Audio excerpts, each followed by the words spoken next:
National highway number 12 पर फिर एक दर्दनाक सड़क हादसे में एक महिला की मौत और एक युवक गिरफ्तार। आप देख रहे हैं न्यूज़ लैन कोलकाता।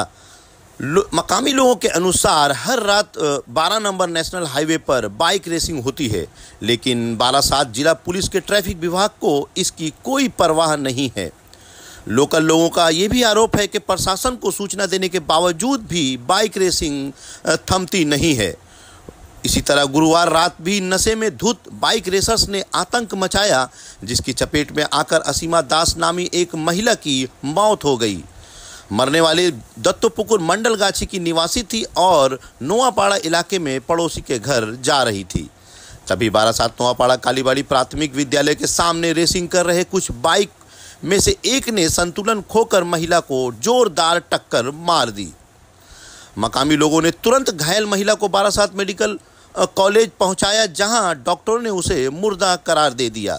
पुलिस मौके पर पहुंची और घायल युवक को गिरफ्तार कर लिया। घटना के बाद गुस्साए स्थानीय लोगों ने पुलिस के खिलाफ नारेबाजी की। उनका कहना था कि कई शिकायतें होने के बावजूद प्रशासन ने कोई कार्रवाई नहीं की, जिसके कारण यह दुर्घटना हुई। लोगों ने दुर्घटनाग्रस्त बाइक को जलाने की कोशिश की, लेकिन बारासात थाना प्रभारी के नेतृत्व में भारी पुलिस बल ने स्थिति को नियंत्रण कर लिया।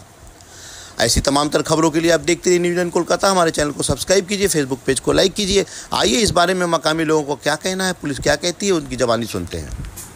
ঘটনা হচ্ছে দিনের পর দিন এই NH 34-এ আমাদের এখনকার NH 12-এ যেভাবে নেশাগ্রস্ত অবস্থায় বাচ্চা ছেলে বিনা লাইসেন্সে পুলিশের নাকের ডগা দিয়ে বাইক রেস চালিয়ে যাচ্ছে, আমরা সাধারণ মানুষ আমরা প্রতিদিন এখানে প্রাণহানির আশঙ্কা করি। যেটা আজকে মর্মান্তিক ঘটনা ঘটে গেল। আমাদের প্রতিবেশী এই আমাদের NCSC ক্লাবের পাশে ফ্ল্যাটে ভদ্রমহিলা থাকেন, তার পুরো নাম পরিচয় আমরা জানি না। তো তিনি এখানে তার দৈনন্দিন কাজের জন্য তার মেয়েকে নিয়ে যাচ্ছিলেন। নেশাগ্রস্ত অবস্থায় এই বাইক নিয়ে যার লাইসেন্স নেই তারা মেরে দেওয়ার ফলে সেই ভদ্রমহিলা এখানে তার পাটা ভেঙে দুটুকরো হয়ে গেছে, তার করটি পুরো গুঁড়ো হয়ে গেছে, তার সমস্ত রক্ত এখানে যারা আছেন আমরা এই পাড়ায় যারা থাকি আমরা তাকে উদ্ধার করে পাঠিয়েছিলাম, কিন্তু এখন জানা যাচ্ছে যে তিনি মারা গেছেন।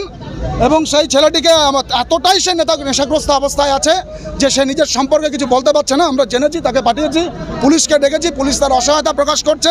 যথারীতি যেটা হয়, আমরা নপাড়াবাসী হিসাবে বারাসাতের মানুষ হিসাবে আজকে এখান থেকে আমরা প্রতিশ্রুতি চাই যে এ পাড়ায় এখান থেকে কোনো বাইকার রেস হবে না। বাইক ভাঙচুর করা হলো, পাশাপাশি পুলিশকে ঘিরে বচসা শুরু হলো পাবলিকের, কারণটা ঠিক কি?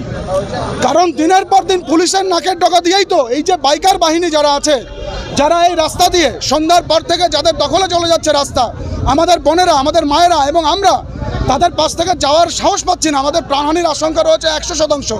তো এর বিরুদ্ধে প্রতিবাদ জানানোর জন্য পুলিশের দায়িত্ব এটা। এই নাগরিক সুরক্ষা দেওয়ার দায়িত্ব পুলিশের। তবে কি বারাসাত জেলা পুলিশ বা প্রশাসন ব্যর্থ? নিশ্চিতভাবে ব্যর্থ। আমরা তাদেরকে দেখি শুধুমাত্র কি কাজে দেখি, কোথায় গেলাকে, কোথায় সিভিক আছে।